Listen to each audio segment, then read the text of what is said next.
So now we're going to come and Jesper Palmqvist is actually flown in from Singapore, which is amazing. So we've got Jesper Palmqvist, right?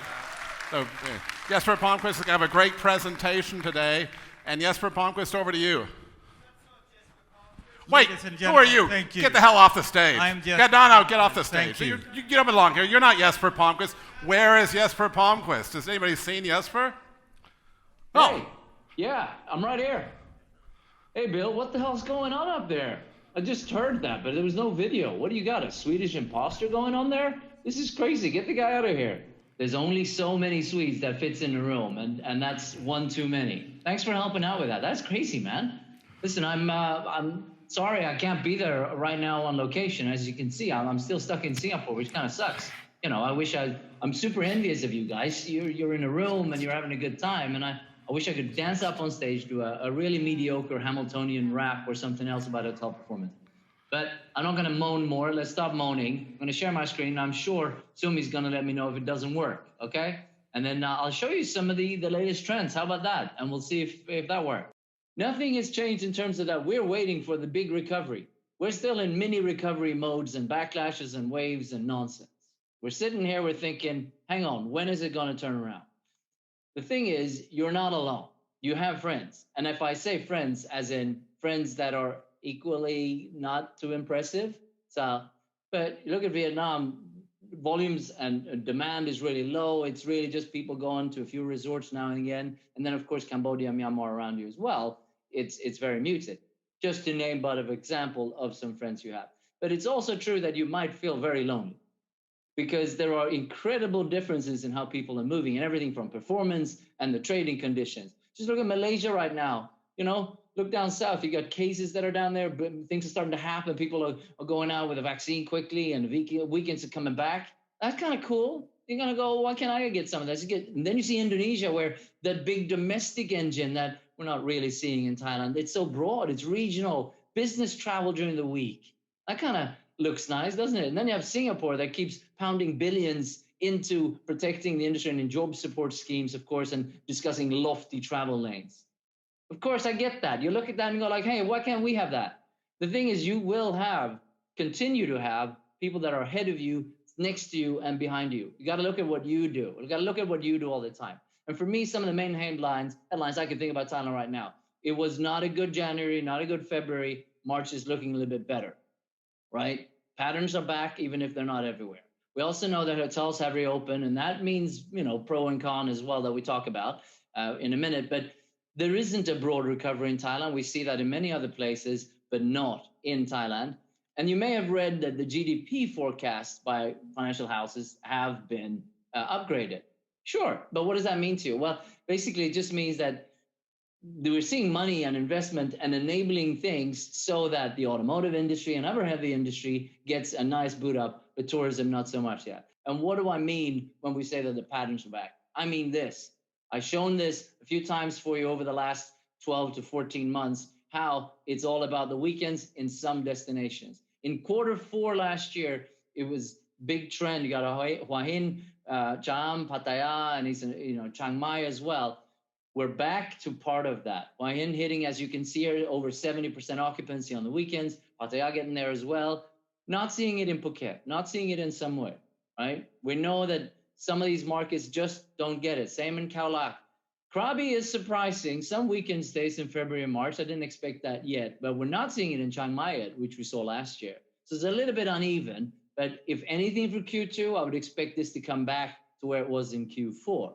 And I look at Bangkok and I go, okay, what's happening there? Not much on weekends. Weekdays, weekend balance is just very muted across the nation, but in Bangkok, it's more flat across the week. And the center parts and Sukhumvit have about a 10 percentage points higher occupancy. Why? Is it because they're doing something much better than everyone else in Bangkok? No, not true. It's a lot of that quarantine stays or repatriation, other things. Other hotels, though, in Bangkok and greater Bangkok that are doing things better, that are having better performances right now? Yes, of course there are. There are hotels that individually go about things differently. And we'll get to that in the end about the opportunities. Here's the thing, though. It's more fun to look ahead, I think. Depends on where you are. But generally, it's more fun right now to look ahead. So some of the headlines there. Will it lift soon? Well, January was so bad, like I said, that it kind of hurts. And I only look at Q2 for a Q4 bigger spikes, maybe a little bit broader, but nothing fantastic. I have to look further. I got to be honest. We are about just to launch, heavy plug intended, Forward Stars, the business on the books with STR in Bangkok. And I'll show you that in a second where we are.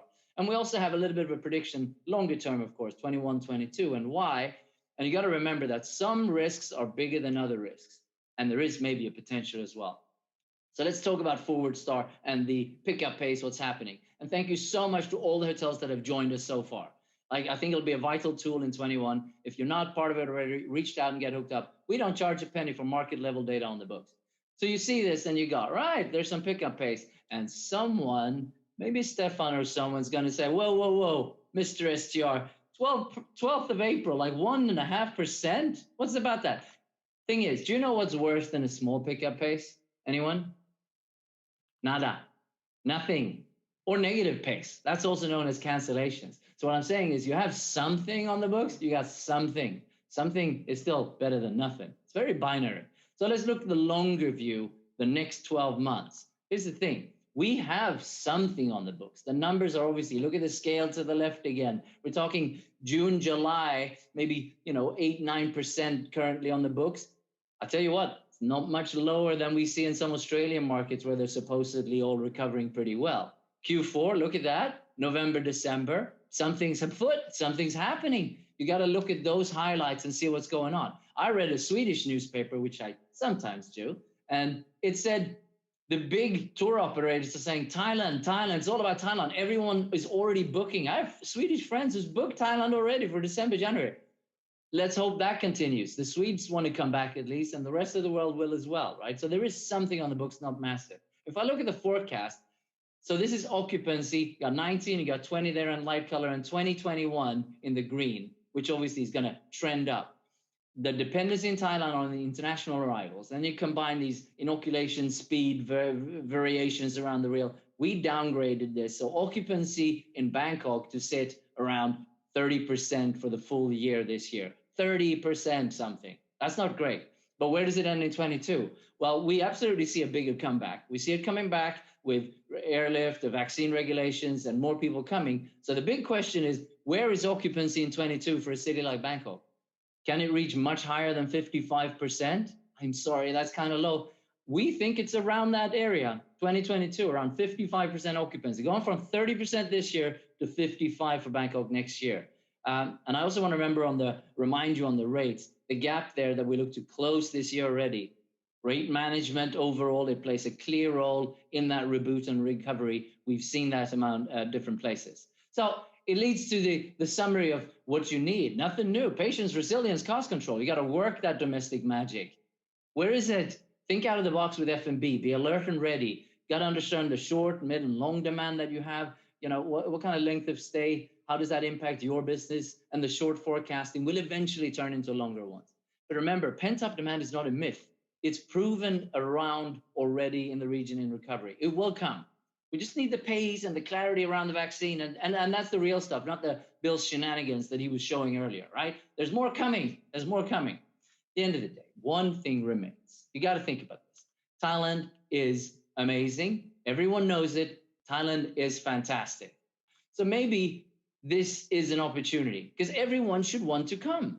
Maybe that is the opportunity. You can finally look at the source market volatility in place where you have Chinese and Russians, etc. It's not impossible. It's been done before, and Thailand can certainly welcome everyone from around the world.